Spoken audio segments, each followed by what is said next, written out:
Le dîner de cons, film écrit et réalisé en 1998 par Francis Weber, adaptation de sa pièce de théâtre éponyme créée le 18 septembre 1993 au Théâtre des Variétés à Paris. Pierre Brochand est un riche éditeur snob et arrogant.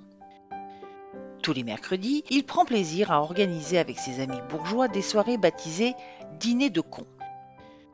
Chaque organisateur amène avec lui un con, intarissable sur un sujet précis qu'il a déniché au hasard. Pendant toute la soirée, les organisateurs se moquent des cons sans que ces derniers s'en rendent compte. À l'issue du repas, on choisit le champion. Un ami de Pierre Brochand, Jean Cordier, lui a trouvé un fabuleux candidat pour son prochain dîner de cons lors d'un trajet en TGV. François Pignon, agent du fisc, moche, sans le sou, et passionné par la construction de modèles réduits en allumettes. Brochand décide de recevoir Pignon chez lui afin de l'étudier un peu. Il est persuadé de tenir la victoire, voyant en lui un con de classe mondiale. Mais, lors d'une partie de golf, plus tôt dans la journée, Brochand est victime d'un atroce tour de rein, remettant en question sa présence au fameux dîner. Son épouse Christine le supplie d'annuler sa soirée et de rester avec elle. Brochand refuse. Furieuse, Christine s'en va, le laissant aux mains expertes du docteur Sorbier, non sans lui avoir expliqué le principe du dîner de cons.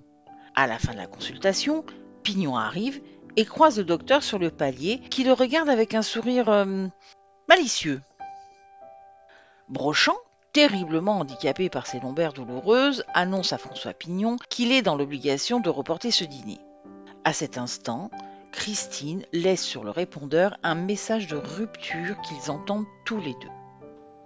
C'est moi, je t'appelle pour te dire que je ne rentrerai pas ce soir. Je crois que je ne rentrerai plus jamais. Je suis désolée d'avoir à te dire ça sur un répondeur. Mais c'est peut-être mieux comme ça. Adieu, Pierre.